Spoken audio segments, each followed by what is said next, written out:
All right, our recording has begun, so welcome everyone to Color in Knitting.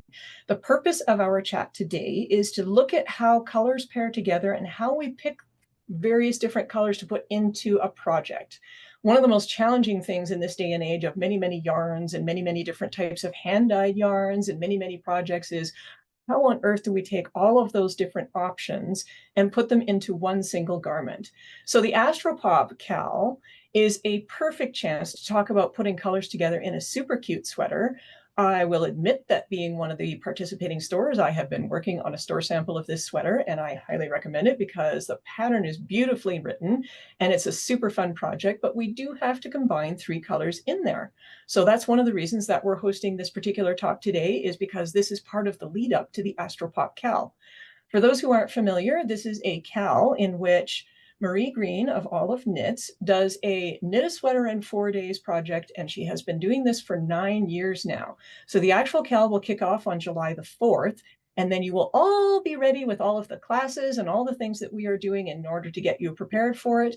But if you're watching the recording later on and it's already gone by, get the pattern. It's a super cute sweater, and it's very flattering for a lot of different figure types. So stage 1 in the Astropop Cal is picking our colors for our sweater. The pattern will ask you for a number of different options for yarn, but you're going to need 3 colors. And this is where we're going to get into the use of some simple color theory in order to help you putting colors together in your sweater or any other project you have. I do a lot of 3-color shawls, for example, and so this is the kind of thing that is super helpful in trying to decide what goes with what. So I have a little PowerPoint slide presentation prepared, and we're going to talk a little bit of theory. Do not let color theory scare you, because you can boil it all down to having a nice, simple little color wheel, and this is going to give you a lot of help with these concepts. And I particularly like this one, and I shall put it up to the screen. This one is called Rainbow Color Selector by Dritz, and you can get these in any art store. You can find them on Amazon. There are other brands of color wheels, but one of the nifty things about this one is that what we'll be talking about today is actually summarized in a nice big brochure that comes with the color wheel itself. So if you forget some of these things, it's summarized in there. Just be aware, if you're an English reader, that you want to use the thing at the top, because very helpfully they have included a lot of languages. So when I first opened it up, I was like, ooh, gotta brush up on my Spanish here, but turns out the English was there just at the top. So color wheels are super helpful. Now, let's pick our application to share. And yes, okay, I'm sharing. Get rid of that U. So we're going to start our presentation about color and knitting, and we have focused it on working with hand-dyed yarns, but this applies to any yarn. So what we're going to look at is putting colors together. So this can be Barocco yarn, this can be hand-dyed yarn, it doesn't matter what it is. It's color and knitting with hand-dyed yarns because I'm a hand dyer, but I want all of this to be applicable to any projects that you're making. One of the fun things about knitting is that we will also combine different types of yarns at times, and so it doesn't matter where it's made or who did it or anything like that. We're going to be looking at how you put colors together. One of the things about this first slide that's interesting is to look at all the different dye styles here and look at all of the different colors. And one of the issues with hand-dyed yarns is if you have one of these real fun ones with lots of colors in it, how do you get it to pair up with other ones? So we'll talk about that today too. And look at that. Now my phone is making loud noises. All right, so let's dive into it. So color theory, and this is a version of a color wheel that's very similar to the one that I held up there. Color theory and putting colors together, you can get a tremendous amount of help from buying a color wheel. Color theory scares a lot of people because as soon as you get that word theory in there, it's like, oh, good Lord, this is going to get complicated. But honestly, it's not. Like I said, color wheels simplify it, and almost every color wheel that you'll buy in an art store will have a center like you see here on the slide. And that center is actually meant to show you colors that go together. So you'll notice 2 different shaped triangles, a rectangle, and a square. And what you can do is start with one color that you like, spin the little dial in the center, and then it will help you pick colors that go together. So color theory will begin with a color wheel, and then there's a few other terms that I want to bring up in this so that you guys are aware of other things that can be helpful in pairing yarns together. Neutrals. As knitters, wow, there's a typo in that slide. Neutrals as knitters are something that sometimes we forget. But if you have a really wild and crazy hand-dyed yarn, sometimes a neutral will really help to provide some balance and some harmony in your pairing of colors. It can be useful with just 2 colors. It can be useful with 10 colors. So having a neutral in there will allow you to separate colors, to add some harmony. Sometimes they'll be really useful in calming things down. So you can have a very bright, vivid color, and if you need it to like calm itself a little bit because you want to be able to wear it and not look like a flashing neon sign, a neutral color can really help. Neutral colors are often misunderstood because we're technically told that they are beige, brown, and gray, but they can also include black, white, and blue. Blue is a really interesting color because it will go with just about anything. And you can pick a lot of different shades of blue as well, and they're not going to fight usually with what you've chosen. So blue actually can behave very much as a neutral, especially navy blues. Then we get into the issue of lights and darks, and that's something else to really think about when you're putting colors together. Lights and darks can either add a lot of drama or you can reduce drama depending on how you put them together. So if you want a lot of drama, put something light and dark into the same project, and that contrast in light and dark, in depth of shade, which is another big fancy term for it, that contrast will provide a lot more drama, it adds more excitement, and it brings a lot of attention to the light color. If you want to calm things down, so you have a desire to make a sweater with a lot of bright colors, but you really don't want to look like you've got a flashing neon band across your chest, this is where you'll pair your colors with other light colors, and that reduces the urge for the really vivid colors to stand out and wave their arms at people and draw attention where not all of us necessarily want it. So it doesn't matter where in the project it is. If you want to calm a color down, thinking about having a similar depth of shade, light and dark, is going to help not have that particular color stand out. So now we're going to look at some color schemes, and basic color schemes are super useful when you're choosing colors to put into a project. There's a number of different terms which are very helpful, and knowing about them will help you to pair colors up.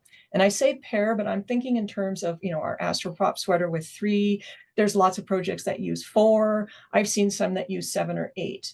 If you think all the way back to Andrea Mowry's Find Your Fade, that needed 7 colors that were going to play harmoniously in one shawl. And these schemes can be very helpful in terms of determining what colors will work together. So the first color scheme that works really well is called a monochromatic color scheme. And what this is that you're choosing one color only, and then you're going to work with different shades of that color. It's often called in the art world tints, but you can call it shades, you can call it light and dark, whatever you want. But for instance, this one has emphasized oranges. So if you put a series of oranges together in one garment, then they are normally going to play together very well. It's only one color, and you can just work with lights and darks. And again, you can draw attention or take attention away from various different parts of the anatomy based on where you place the color. So you can line them up in front of you on a table and look at which ones are drawing your eye more, and then you put that particular color where you want the emphasis on the figure. So some of us have wide hips and we don't want the emphasis down low, so we'll tend to put our dark color there. Some of us want to draw attention to the hips because we don't have a lot up top and we think that we have a wonderful waist and hips. So again, you would then flip it around and you would put the light color where you want the attention. So monochromatic schemes are very attractive in sweaters, and they can give you a lot of ability to guide the eye. Now we get into complementary colors. Complementary colors are found across from each other on the color wheel. They bring a lot of life. They add pop. If you're knitting a Fair Isle project and you want to have some really bright, striking items in there, having a complementary color will give it a kick. And in fact, Fair Isle knitters will call them a kicker color. So it kicks it up, it adds some excitement, it adds some interest. So if you're doing a 3-color sweater and you want to add some interest, having 2 colors that are found across from each other on the color wheel will add interest and excitement.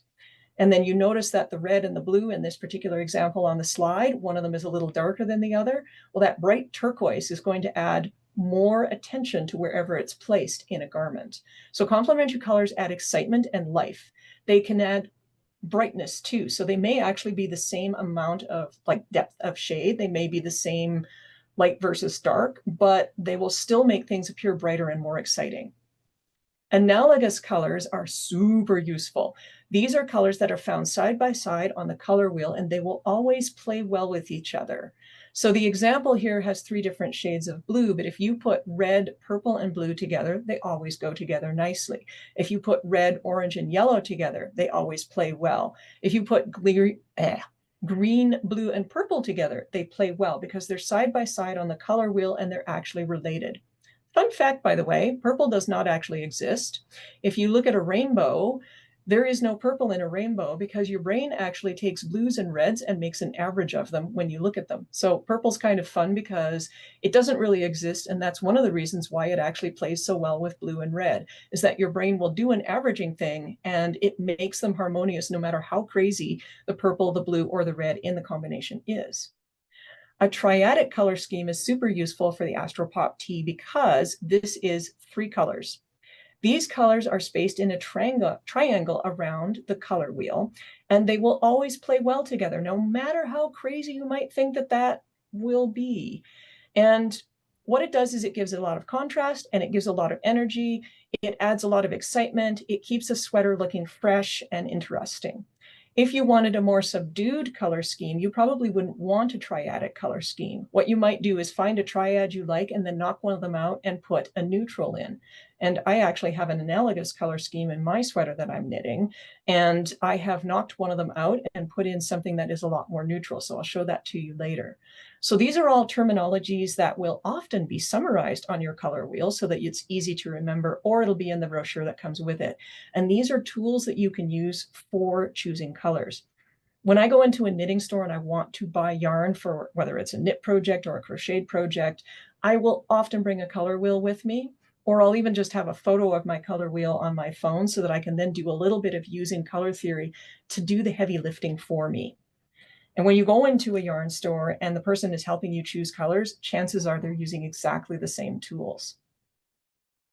So now we get into the real complex stuff, and you can get into this if you want, or you cannot. It's up to you. Again, these are summarized on your color wheel. And you remember that very first slide where we had 2 different shaped triangles in the middle of the color wheel? One of them was a narrow, tall triangle like you see on the left side here, and it's showing you what's called a split complementary color scheme. So it's a variation on a complementary color scheme, and they are exciting and they are bright and they are intriguing. So it uses 2 colors that are side by side on the color wheel, and then it adds in one across from those colors on the color wheel. So it gives a lot of strong interest to a project. If you have a project where you want to have a lot of attention drawn to you, if you want to use bright colors, but you can also use this just to get colors to play well together. So suppose they're all dark and a little bit, neutrally, a split complementary color scheme will work really well with those nonetheless. So I'm going to show you a bunch of these in action in a little bit here, but I just want it, whoops, go back. What the heck? This is not working the way it's supposed to. There we go. Okay. I want to talk about some inspirations too. Now you've seen the whole thing.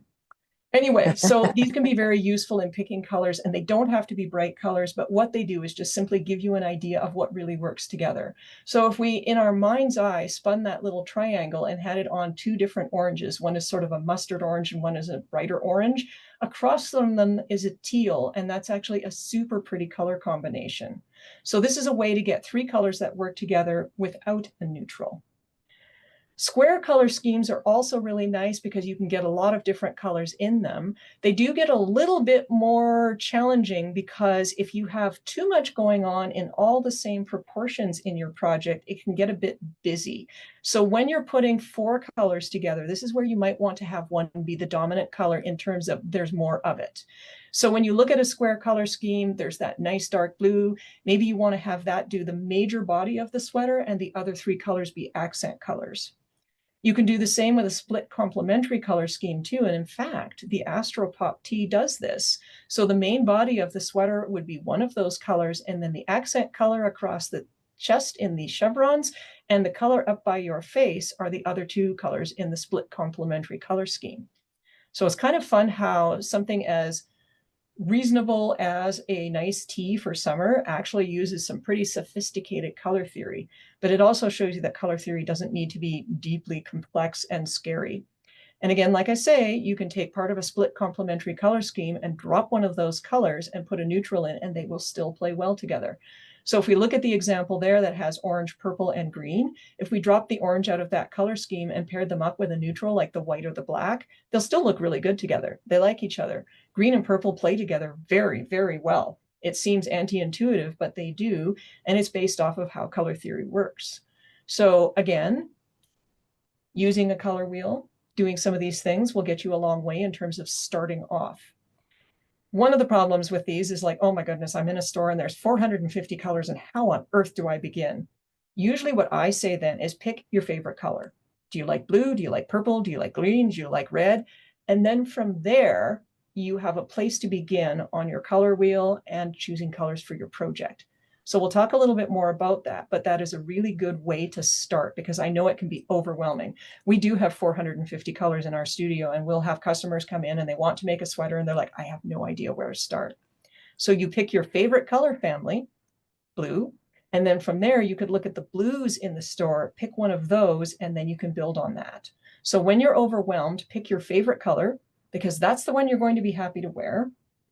Or you can also think about what pieces you have in your wardrobe already that you might be pairing it with, and then you can choose your colors accordingly. When in doubt, there is a simple color scheme that will always work, and that is to use primary colors. Primary colors are yellow, red, and blue, and they always look good together. If you look at my design work, you'll see that a lot of them are a play off of just 3 primary colors, red, yellow, and blue. I might shift them into something that is a little bit different. So when I show you my Astro Pop store sample, and that'll be actually a Marie Green's Zoom on June the 5th. But anyway, when we look at that, there is actually, if you look carefully, I'm back to my primary colors. I just chose one that was right beside the true primary. So in my case, I chose a purpley red, and I chose a teal blue, and I chose a kind of beigey yellow, and they actually look really cute together. So that's a good place to start. And for me, when I picked those colors, what I started with was, ooh, I really like this purple. And then I built from there. Tetradic, AKA rectangle color schemes, are just simply a different shape that you'll find on there. And again, it helps you to put 4 colors together. And with those 4 colors, letting one be the main color in there is pretty important.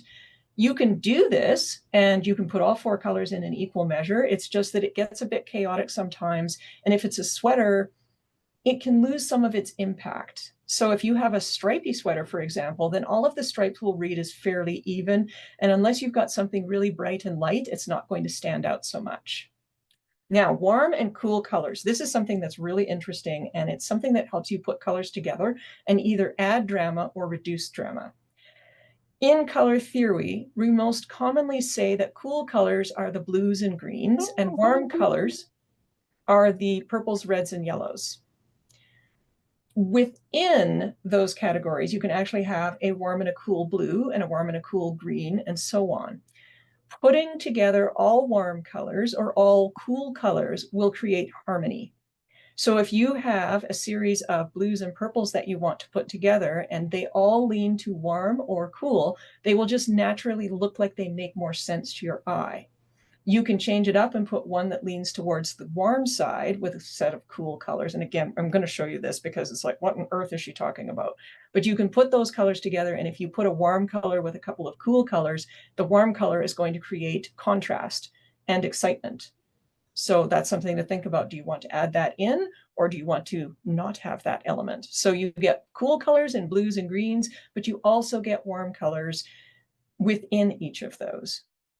So moving along, inspirations for color combinations. And we will have lots of practical stuff right after all of this, but I want to give you as much as I can in this Zoom. Inspiration for combinations. It can be so hard to start. I don't know what my favorite color is. And as a dyer, I can tell you that's actually a problem for me. And I can tell what my favorite color is in a particular year based off of I'll look at what I've knit. And if I tend to lean to a color, well, that must be the favorite one now. When in doubt, get inspiration from things around you. Photos are a great way of looking for inspiration in terms of color. And you can see that I have this photo of a neon sign that says happy. And in there, I created a colorway that actually pulls from that photo. So there's the yellows, there's the different shades of grays, and then you can see that sort of burnt orange color. So that would also, if I was making a sweater, allow me to take individual colors from that picture and put them together in a sweater, and they would look good. One of the things that we do is we doubt ourselves. We think that we can't put colors together. We think that we aren't talented or we aren't artists. Well, guess what? Naturally, all of us are. If you can find anything in your life that you like the look of, that is your brain telling you that those colors go together for you and your taste. So a photo that you like will give you colors that go together. If you walk out the front door and you see a scene in your garden that you like, look at the colors in there, because that too will tell you those colors go together. We all naturally have the ability to do this. The problem is that it kind of gets taken away from us when we get to school and people start judging our artwork. But kids, little kids, they'll just pick colors they like. And if you look at them, they actually follow a lot of color theory and they do a good job of it. Another way to find colors that you like and that work together is look at an artwork. If you have a favorite artist and a favorite painting, look at what colors are there in that painting. And there are now programs on the internet that will allow you to plug in a picture and it will pull out the colors for you. So it'll actually tell you the 5 most common colors in there, and what it'll do is pull out colors that go together. So if you can't do it on your own or don't want to, then you can plug your photo into a little website that's free and it will tell you what the colors in there are, and then you can choose from those for your project. Like I said earlier, begin with a favorite color and build from it and use your color theory. And then when you have these fun variegated skeins, oh goodness, what do we do with those?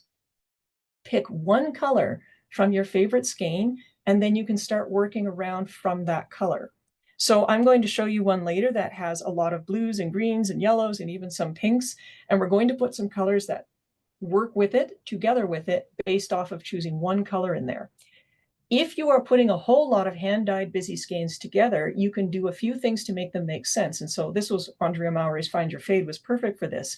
And I like to refer to it as walking from one color to the next.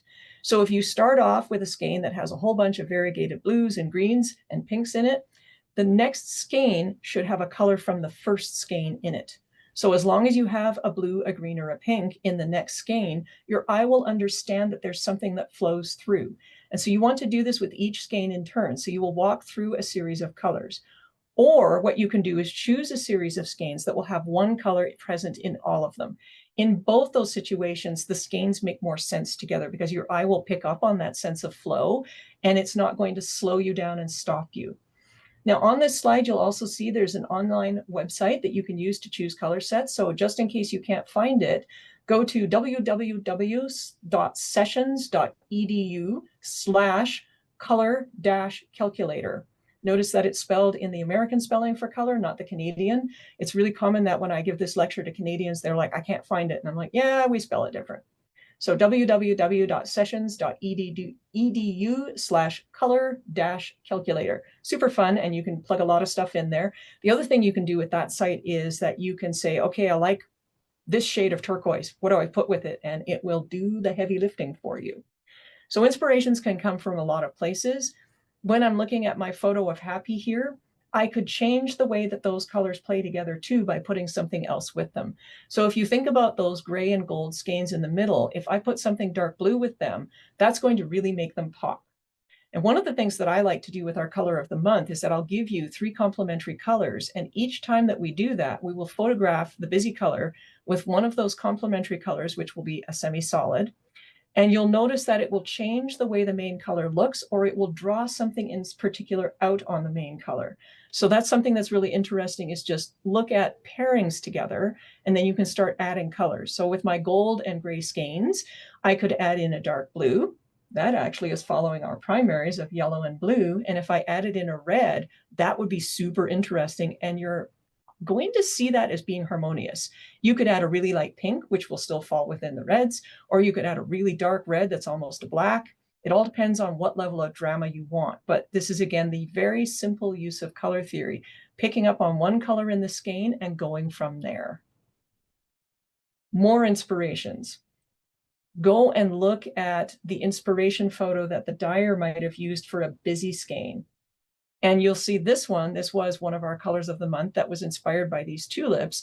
And you can see how by picking up on one color within the photo, we can add another color. So orange and green, they look really good together. Remember, we were talking about that in one of our earlier color schemes. And you can see that even though these skeins are busy, in the one photo there, I put them with skeins that had a lot of green, and it picks up on the green in the main orange and green skein, but it also does things to the rest of the orange in the skein. So it'll pull your eye to certain things. Down below, there's one that's paired up with orange, and you can see that totally changes what your eye is drawn to. So suddenly now we're looking at that red streak in the middle, and the green looks super dark. These are taken with exactly the same exposure, but it's going to read very differently. And then finally, I paired it with a bright pink that's very similar to the red on that skein. And again, the bright pink changes very much what you see. You see how the light colors in the main skein in the center are now being pulled out by your eye? Your eye sees them more noticeably because of the fact that the other colors here don't have a lot of contrast. So the dark green stands out and the really light yellow stands out. So this is one of the things that you can think about when you're picking colors is, what are you going for? Do you want lots of excitement or not as much? You'll notice that the orange skeins, they really calm down the whole variegated thing going on with that colorway. Or do you want to add some drama? And then remember, kicker colors, which are usually complementary colors, will add a lot of excitement. And when we look at the original skein of yarn, when you think about what's across from each other on the color wheel, green and orange are across from each other on the color wheel. And so that's why there's a lot of drama to this. So that's one of the ways that you can get things exciting, or you can calm them all down. And if we had our color wheel up, I could show you some more things about this colorway, but honestly, I think we have the point here. So this is the colorway without any complements, and it definitely looks different than it did in the previous skein there. Photos, I'm looking at the words.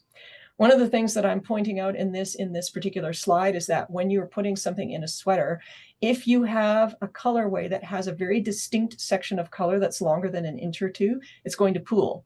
So if I want to put this into the Astro Pop tee, what I'm probably going to do is use this colorway as an accent color, because then I don't have a lot of strong pooling to interfere with the chevrons.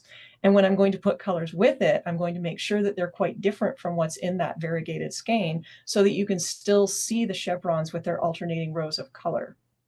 And by the way, you'll notice that I gave you the hint on what the complementary, or what the scheme is here. It's a split complementary color scheme. So that's the slideshow. We're going to get to some examples in real life here, but I wanted to check in and see if we have any questions at this point, because I did a lot of brain dumping on you.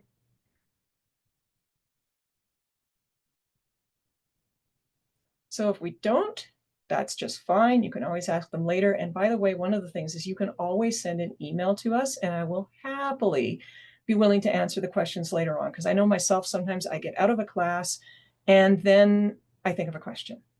So that's definitely something that you can do later on. You can just email through the website. They'll always come to me, so that's not an issue. Now I'm going to switch cameras here. All righty. Now, no. Okay, I'm actually going to pin this just to make sure that what we want showing is what we want you guys to see. Okay, and if in the recording later on the slides don't show, let me know. I would be happy to get you those slides later on. Zoom changes its functionality constantly. So what I have here for Caroline, sorry. Yes. Someone has asked if we will have the wheel at Knit City. Oh, absolutely. Color wheels are really fun. And if you don't want to wait until Knit City, your local art store will carry these. I ordered these from a distributor that actually works with art stores as well, and I can find the exact same one in 3 of the art stores here in Calgary. I am more than happy to bring them for knitters to purchase as well, because I know what useful tools they are, but you can find them all over the place. The other thing is that if it's not in your budget at this point, you can actually find color wheels online, just static images of them. And what I've done is just printed them off, and they're still pretty useful. These are fun because you can rotate your disc. So if I picked my blue as my main color and wanted a triad, so 3 colors put together, the triangle will take you to yellow and to red here. So the wheel itself can be very helpful when you're in a store. If I wanted to put something together with a nice teal, and there's lots of different shades here, then I would pick the teal, and it takes me to a lovely sort of orangey gold color and a purple. So that's why having the physical color wheel can be useful, but it is possible to extrapolate a little bit if it's not in your budget at this time. But yeah, art stores are your friend. We do sell these online as well, and they are amazing.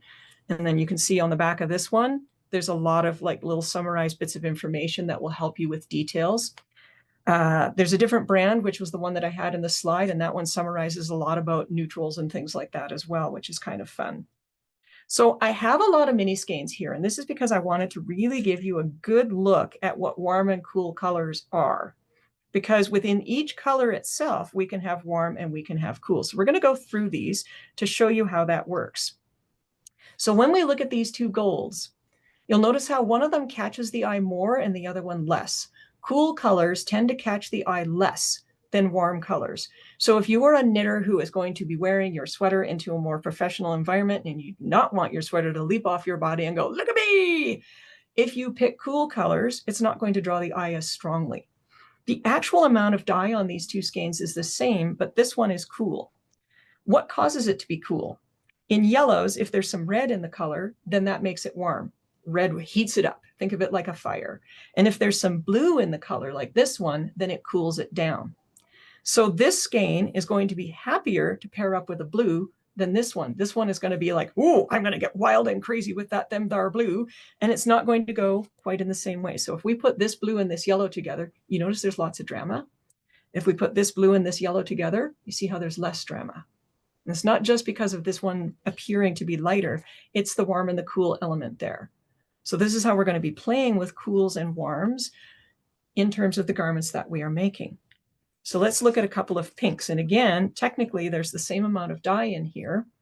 This pink is a lot brighter because it has fuchsia in it, which is a very bright pink that leans a bit red. So this one leans a bit red, it heated up. This one has blue in it. So you see how it's much calmer and it looks duller. So sometimes within a color family, a cooler color can be a little bit dulled down. This one actually has a little bit of a complementary color in there. So it's actually a bit of green in this too. And what it does is it makes it a little bit less in your face and a little bit more wearable. So for me, who does not want to look like I am leaping out of my sweater, I will tend to pick the cooler color with a little bit of this green to undertone to it because it is just a little bit more subdued and sedate. I am now in my later years, and shall we say, I don't necessarily always want people to look at certain parts of me, but warm and cool. These two purples are fun because, again, we have a warm and a cool, and I've actually reversed them. So this one is warm because it's got more red in it, and this one is cool because it's got more blue. So hopefully you're starting to see how when we look at them, we can see the one that feels hot is the warm color, and that usually is red. And this one feels cool because it's got more blue in it. So they're both purple, and one is warm and one is cool. Now, if we look at purple and we take two dark ones here, these ones, again, have the same amount of dye, and they're really clear as to which one has the higher proportion of red versus the one that has the higher proportion of blue.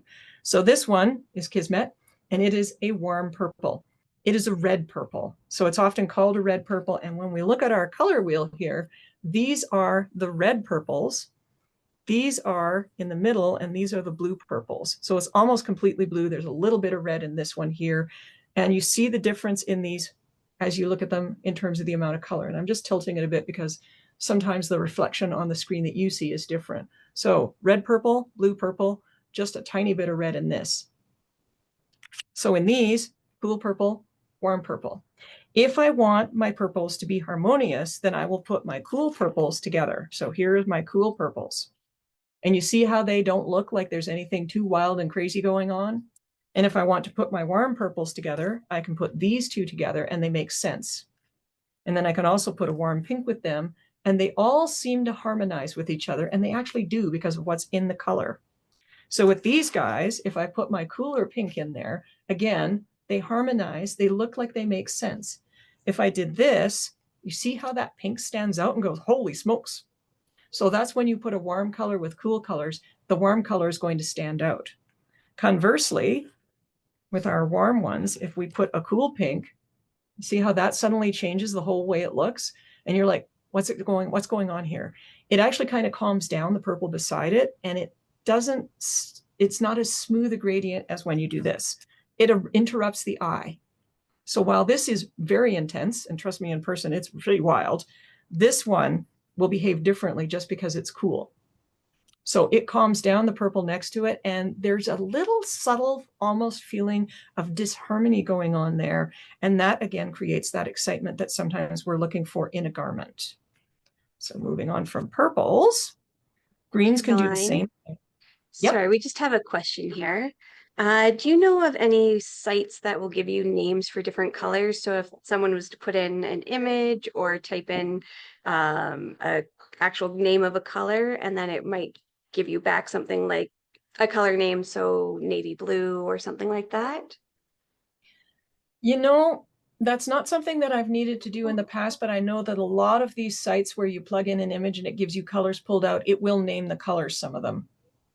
So I can't give you an exact website that'll do it, but I can tell you that there definitely are websites that will tell you the name of a color. One of the challenges in naming colors is that people's eyes will register things differently. And a perfect example of that is with our hat trick colorways that are based off of hockey jerseys. I thought I was so clever when I developed them because every single red in every single team jersey is slightly different, and I created all these different shades of red. And what I found out is that half the people out there can't tell the difference and really don't care in a way. So the problem is that their eyes were actually reading the color differently from mine. So I could see what looked to me like a really big difference. And to some people, it didn't look like there was much at all. So long story short, I would do a little bit of Googling, and one of the annoying but useful things about, like, for example, the Google search engine itself is that the AI will actually help you find stuff sometimes like that because it can understand prompts that previously the search engines couldn't. So I would have a look. The one that I gave you there, that sessions.edu, they're constantly changing that one, so they may have added that in there as well. I know that there's some stuff in there where they give you a bunch of gobbledygook letters and numbers, and that's referring to like CYK and things like that. But I think there is some color name in there, and I would try just a search and see what happens. So in our greens, this one is the warm one, and this one is the cool one. Once we move around the color wheel, what's making some warm and some cool actually changes. And so this one has a bit of red and it has a lot more yellow in it. This one has a lot more blue. So this becomes cooler because it's got the blue, and this one is warmer because it's got yellow and red in it. So it fires it up. Again, that sort of fiery thing going on. They are actually the same amount of dye, but it's interesting how adding a lot more blue took this and made it much, much calmer. So again, if I pair my bright one up with my warm colors, they're a nice harmonious pairing of colors. And if I pair up my cool colors, you can see how they're very different in how they look. They're still harmonious, but they look very, very different from these ones. And let's take the yellow and swap that in here so that they are exactly the same. So you see how you get completely different palettes. So within the same color, you have warm versus cool. And depending on your personal tastes and likes, you might choose this palette over this palette. In terms of how I put the colors together, this one is a split complementary again. So if we're going to get like all fancy schmancy with our color wheel, it's a split complementary. And if we take our color wheel and we put the dial on a nice green, rotating around, then you'll see a pinky purple and an orangey color. And if I lighten that up, that's where I'm getting into these colors here. So this is a split complementary with that little bit of a shuffle to the side. And that's why these color wheels will have all of these different colors around them. So this one and this one and this one all go together, but you can then from there start picking shades. In our blues, sometimes things can surprise us. So sometimes we'll think, ooh, that's a really dark blue, and that one's going to be the cool color because it's dark. Warm versus cool doesn't really relate to that. What it relates to is what's in the color. And so this one is actually the warm color. It's not perfect on the screen here, but you can see that it feels almost a little hot if you think about it. And this blue actually has some red in it. This blue doesn't. So this is the cool blue. It actually has a little bit of a yellow in it, and that has actually helped to cool it down a tiny bit, but that's all weird and dyes do strange things. But sometimes the dark one is actually the warm one, and the not dark one, the light one, is the cool one. And you can see that by putting cool colors with it. You see how they harmonize? This color scheme is primary. So you have a yellow, a red, and a blue. And you see how they look really good together.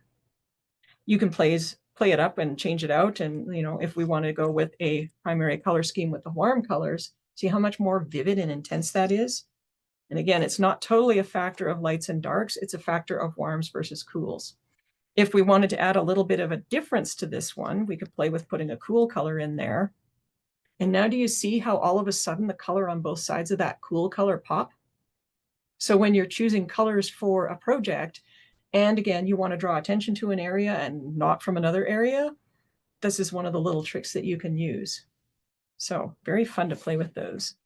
When we get into reds again will have a warm and a cool.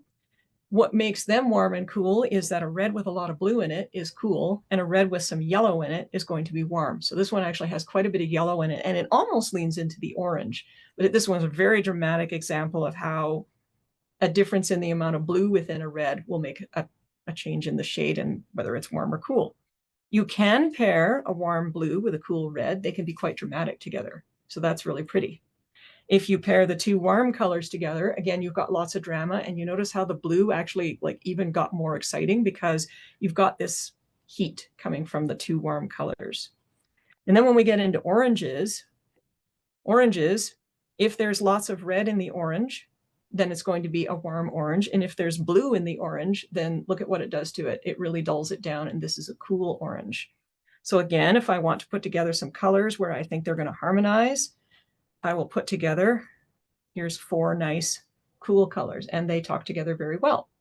Let's put the same colors together with the warm colors. And we do have a little more contrast there, but you'll see what I mean about, goodness gracious. Same colors, but I've chosen different shades within there, and I've chosen warm versus cool. So when you're picking for your Astropop Cal, what I would suggest is start from your favorite color and then build around it. One of the colors is going to go against your face, and this is where we want to consider what color is going to look good against your face. Some skin tones look good with a warm color, and some skin tones look better with a cool color. So what you want to do is literally, if you can, hold it up to your face and look in a mirror if you're not sure what your complexion is like. So for me, I am aware of the fact that next to my face, this is going to make me look kind of half dead and sallow, whereas this is going to make me look like I'm completely reasonable and not on the verge of death. So I have a little bit of a greenish undertone to my skin, I guess you could say, as a dyer. And this one, while exciting to me, I would probably want to switch one of these out for the one against my face. If I do that and have the yellow against my face, I'm not going to look like I'm half dead, but I still have the excitement of the other warm colors. So in your Astropop Cal, that's something that you want to think about, is what goes against your face.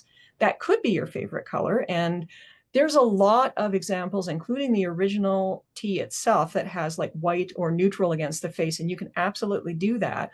Or you can get all sneaky and sneak in a color that you like better, but that is either warm or cool that suits you. So in my case, I snuck in a cool yellow against my face because it's still going to look interesting, but it's not as boring as beige.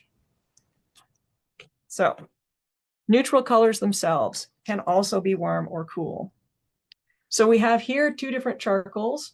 Oh, wow, they're not showing so great. The camera changed. We have 2 different charcoals. That's better.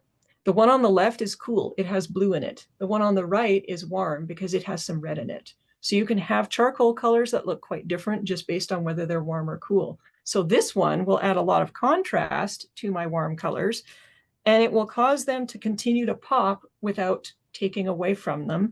This one will actually calm them down. Do you see how the difference looks there? Do you see how this one subtly doesn't quite match as well either? So sometimes you have to look again at that warm and cool thing, because I know a lot of people that come into the shop have challenges with colors. And one of the reasons is that they're trying to put together warm and cool in a way that they don't personally care for. When we look at browns absolutely can be warm versus cool. So getting the camera to focus a little better on the color. So this one is a cool brown, and this is a warm brown. This brown has quite a bit of red in it. This brown does not. So this one has no red in it, but there is a little bit of blue in it, which is kind of interesting. So again, you can have warm versus cool, and you can play around with your neutrals once you start doing that. So we have a cool versus a warm. That's kind of interesting. So you see how that changed the look of the yellow and the brown by putting the two warm together. So if I want to calm this yellow down, put it with a cool brown. They don't look bad. It's just that now what you've done is you've calmed your yellow down by putting it with a cool color. Kind of interesting, huh? And then sometimes we have our rascals like this purple. Oh my God, the camera's turned that blue. Okay, so this is actually a purple that falls right in the middle, and I guess you'll have to look at our website later. It's called Purple Sequins, and it's a purple that actually sits right in between warm and cool. Let's see if the camera can adjust with purple on the side of it. Not really. Well, that is very intriguing. Anyway, this one sits right in between in terms of warm versus cool, and it's kind of difficult to categorize, and that's because it's a purple that's made with a magenta. And that adds a lot of heat to the purple. So if I had to choose which one it's going to lean in the direction of, I am probably going to look at the balance of that magenta and say it's probably leaning to be a little bit more warm. But some of them are a little challenging to categorize. And on my screen, at least, this is looking quite blue. So this one, it's going to go with anything. So if you wanted to pair it up with a green, it's going to be happy with the warm green. If you want to pair it up with a cool green, still going to be happy. And that's because it sits kind of in the middle. Now let's talk a little bit about our delightful variegated skeins of yarn. I want to make an Astropop kit, and I want to use this very, very bright color called Girls Just Want to Have Fun. What on earth do I start with? When in doubt, start picking colors out of the skein itself and putting them with the skein, and then you're going to get something that will tell you which direction you want to go. So there's a bright pink in there, so I will put a bright pink with it. I haven't taken anything away from this color because I've picked a warm pink, and this is a warm pink. And now we could say pick the yellow out of it, and there's a combination that looked nice because they tie together. This is a totally different yellow from what's in here, but it still works because it's a warm yellow that your eye will have picked up on that it's in the main skein. Well, maybe I don't want yellow in this combination. So there's other colors in here. So there's some blue in here. So why don't we try it with a blue? And you see how that changed this color quite a bit. Whether you put it with a light or a dark will make a difference. If I put it next to a dark, this is now popping out a lot more. So one of the ways to rein this guy in just a little bit is by keeping the colors more light, like the original skein. Those little bits of black will still pop against the colors, but you see how I've calmed it down overall, and your eye isn't going, whoa, Nelly. So picking the colors from the skein and then working with them work really well. Perhaps I don't actually like blue and pink with it. And by the way, again, a sneaky little primary color thing, red, yellow, blue, because the dominant color right now in this is the yellow. So I want to change this up. Well, I've got red in here. It's a pink. Why don't I try it with a red and see what that looks like? So it's not going to fight because there is a red and a pink here. What is fighting is the fact that this is a super lurid red. And if we change it out for a cooler red, see how the difference is there? So this is a way to start, and from there you can work on. So I like these two together, but I'm not wild about having blue or yellow with this. Well, this is where I can call out my color wheel. So I could say, okay, I want to put, and then this one, by the way, there's a big triangle here, and then there's the split complementary.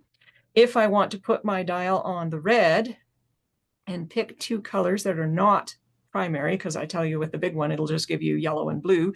So when I do this, I get a green and a teal. So I could actually, pairing up with this one, there's some teal in this. Now I'm going to put a green with it. And they don't actually fight because they're split complementary. When you knit them into a sweater, there's a lot of stuff going on here, and you might look a little bit like Santa because, let's face it, red and green get a bit Santa-like. But perhaps you want to change your green out, make it a little bit less Christmassy. And this gives you something that plays well together and is interesting. So again, if there's the word complement in there, lots of pep and vim and vigor. Yellow has orange on one side and red on the other. I want to make this a little bit less wild and crazy. So you see how now what I did was come together with an analogous color scheme picking up on the yellow. The funny thing is that by doing an analogous color scheme with a busy colorway here, all of a sudden what's sticking out more is the blue. So you can do a lot of fun things with this, and sometimes you're just going to have to put skeins against each other and think about it. But it's a place to start. This guy has some neutrals, there's some browns, there's some blues, there's some dark reds, there's some charcoals. Well, maybe I don't want to go with one of these fancy pants color schemes. Well, why don't I just pair it up with a neutral and then one other color that I find within it? You see how that now made a nice set. And let's get them up here so it can adjust a bit. So now this is the hero, and these are the two main colors. This is, if I was doing the Astropop Cal, I'd put this in the chevrons as an accent color, and then I would pick one of these two to go against my face, and the other is the main color. So starting with the skein itself, that gives me almost hives, and what on earth do I put it with? And picking one thing out of it will give you a place to start. What if we wanted a lighter neutral? So now I've put it with a light gray. Again, it still works because this and this are tied together because of the color being in both of them, and a neutral always plays well and calms things down a bit. So even though there's a lot of bright colors in there, this nice gray skein is giving you a calming, soothing effect with its neutral color. And then remember I talked about we had a blue skein with greens and yellows and pinks and things like that.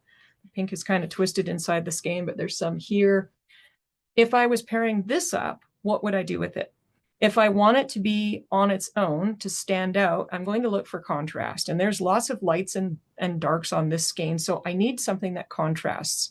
I could either go with a super light color, which gives me some contrast, or what I could do is pick something that is a complementary color from the skein. So across from blue, perhaps, or across from green. So either one of them could be an orange. And now everything in here stands out. Or I could pick a red and everything in here stands out. So this is a complementary color scheme. If I wanted to add more colors in, maybe what I want to do, and this is my kicker color because it's a complementary color, is pick an analogous color out of here. So maybe add a green in. Again, we're getting Christmassy here, and I don't know why I seem to be drawn to Christmas colors, but what this is harmonious overall because you've got something bright. So take that away, and these are nice and they're pretty and they speak well together. And this gives it that extra bit of vim, vigor, and vitality.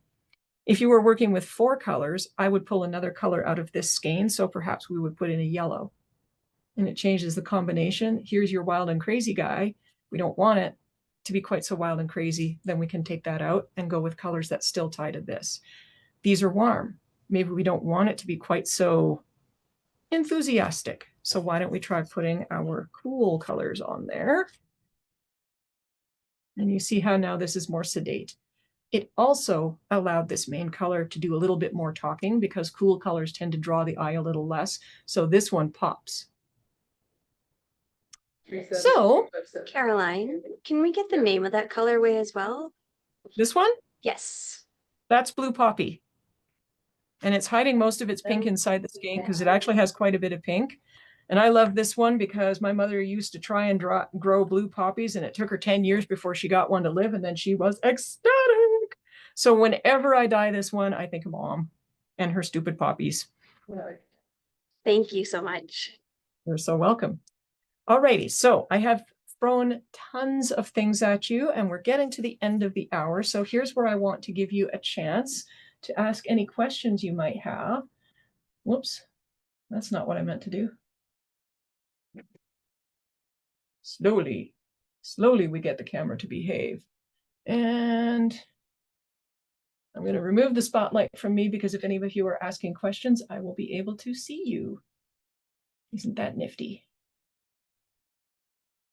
Doing all the technological things. So throw them out there. Questions? Anything? If you're worried about picking colors for the Astropop Tee, when in doubt, put a neutral by your face. So the original sweater actually uses 2 very bold colors, and the original colors are based off of an actual Astropop, which is really cool because I hadn't had one of those in 30 years, and I looked at it and went, I know exactly what that is. But a neutral like a white next to your face is going to be flattering for most of us. If you're not sure you wanted white, you could pick a beige, you could pick a gray, you could pick a blue. And if you check out Marie's, I think it's her latest reel, you'll see that she changed the colors up, and it's really, really fun because she didn't put a neutral next to her face, but it looks really, really good. So I'm going to let you explore Marie's new sweater in that reel because it's super fun. She actually documented knitting another sweater in 4 days, and I really liked her color choices.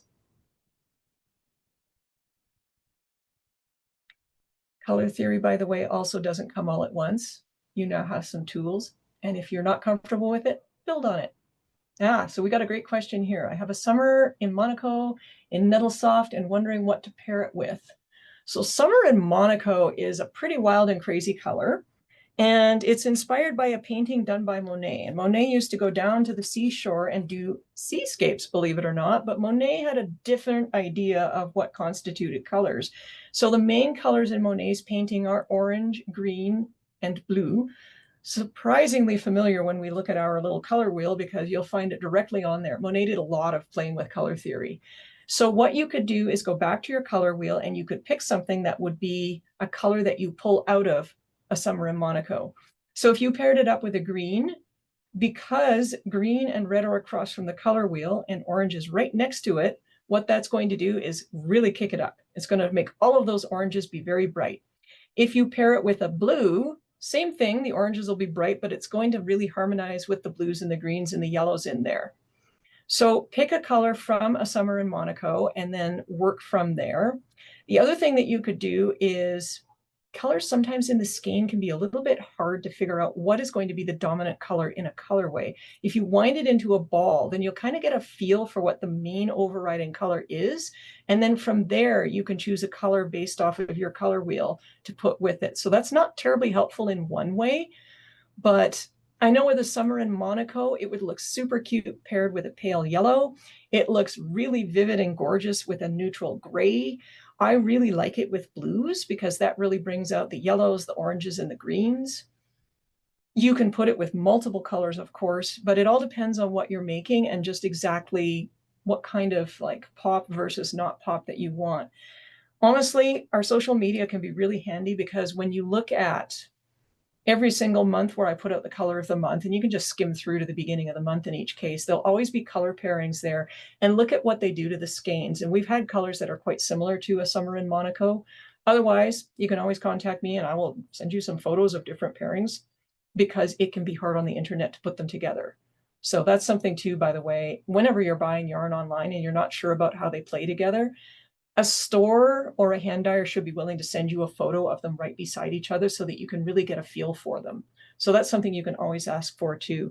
I love a summer in Monaco, and like I say, I kind of laughed a lot when I looked at it because it's right sitting there on the color wheel with one of those lovely little, it's actually one of those color schemes that has 4 main colors in it. And it shows up on the color wheel. Oh, it shows up on the color wheel. It's really hard to see. Darn it, the camera's not where I expected. There's a rectangle on here, and that's a summer in Monaco, is he totally pulled from the color wheel. So I thought that was pretty neat. He uses yellow, orange, and then you would expect to have some green and blue in there, and it worked really, really well. His water lily paintings use a lot of analogous color schemes, so you'll see a lot of purples, blues, and greens together. And the one that gives you a really great lesson in color theory is actually Van Gogh.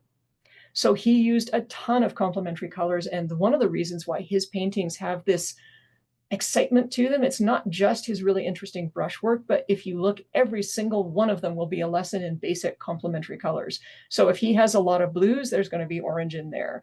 If he has a lot of greens, there will be some red in there.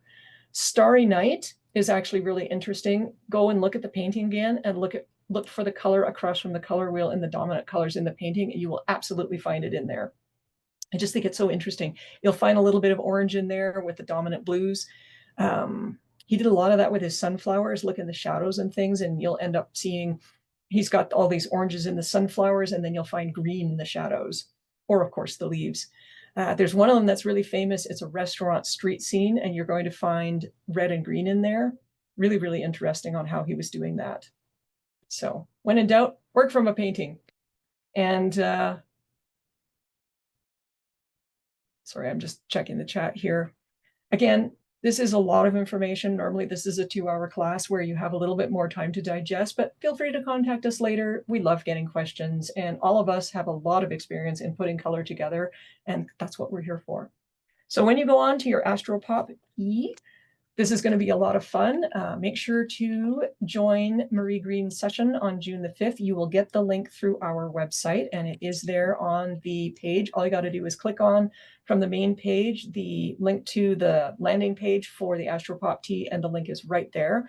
It is on June the 5th at 5 o'clock Mountain Time, and the other times are listed as well, and I can't remember right now. I think that's 7 o'clock Eastern Time, 4 o'clock Pacific Time.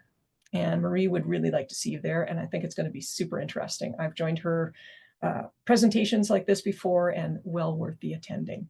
So where you'll be able to see the recording is it's going to be posted on our YouTube channel. Zoom is going to save this, and it is going to send us a recording, and we'll probably put it up on Monday. Because Zoom keeps changing its controls, if the slideshow doesn't show, then I'll see what I can do about appending the slides on the video somewhere, either at the beginning or the end, so that you can actually see them. So I'll do a little video adding in the slides, and you can always contact me and I'll send you the slides. You know, technically they're proprietary, but like, come on, let's share this stuff. Alrighty. Just looking again at the chat, been in touch with the team because couldn't tell to choose between merino and nettle. Got the nettle for most of the colorways, and now the colorways feel a little more pale. That's actually really interesting, and I will mention what's going on there. So when we dye our yarn, we use a weak acid dye, and it bonds to protein. So anything that's grown by a critter or a silkworm, which is also a critter, is going to have protein in it, and the dye binds to the protein. Plants don't have protein in them, with the exception of Ingeo, which is made from corn silk, which does, and the dyes will not bind to them. So the nettle line doesn't change the color of the nettle itself, and the nettle stays white, which provides kind of a haze. And if there's a dark color, you're going to see a softer look to the color because the nettle is adding white to it. So it's actually adding a neutral into it.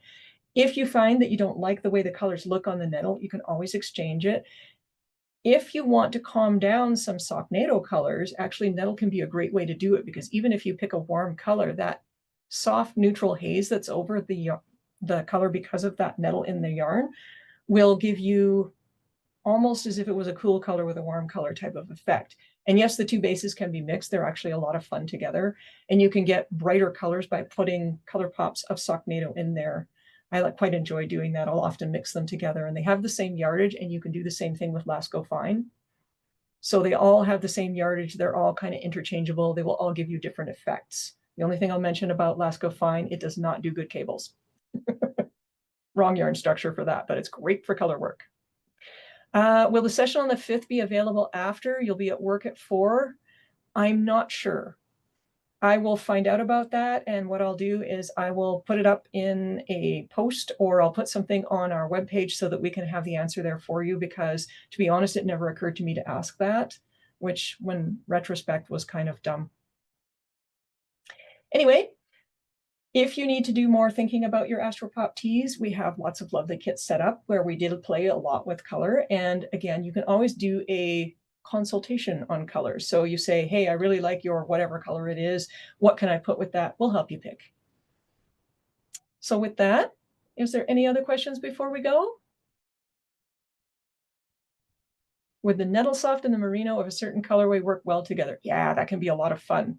So if you pair the exact same color on the two yarns together, it can be very, very interesting, because there will be in some colors subtle differences, in some colors much more noticeable.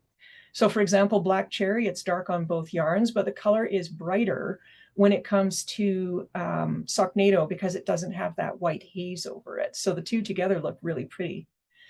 With regards to the yardage on the Astropop Tea, what I would do is go to Marie's pages. She has the pattern available on both her website and on Ravelry. And by the way, there is a discount until June the 9th, I believe it is. So if you get it now, you will get that discount without having to put a code in. On those pages is the yardage listed for how much you will need for the various sizes of the sweater. And again, if you're not sure, drop us a line and we'll be happy to help you with picking the yardage that you'll need. Marie does, and it was incredibly flattering, list both our Lasco Fine with a strand of mohair and Lasco DK as good substitutes for the yarn. And we also found that merino DK works really well, and I think we might add some kits in the nettle, because a lot of people like that for summer, because for those of us with a certain climate zone of our very own, it's incredibly breathable, and it does heat transfer really well. So it's very comfortable in the summer. So I think we'll add some kits on that one too, just for the heck of it. All right, I don't think I see any other questions. So thank you, everyone. I really do appreciate your joining us. Oh, just got another popped in here. You can absolutely combine two variegated colorways. And again, it's going to be a case of picking colorways that will either stand out from each other or harmonize. So there are lots of colors that will actually go together and just give you sort of a fade effect. Or what you can do is pick something totally different. So for example, with our friend Blue Poppy, if I wanted my colors to really stand out from each other, I might pick something like Wild Orchid. So Wild Orchid will have some green, which means the two of them will be friends with each other, but they're very different in terms of the main overall color that your eye will read. So that would be really fun, and it would give a lot of life to your sweater. All right. Like I said, thank you, everyone. I really appreciate your taking your time out of a Saturday afternoon to join us, and I hope you got lots out of this. It is always a ton of fun to share all of this, what we do behind the scenes with color, and I wish you happy knitting with your Astro Pop tees.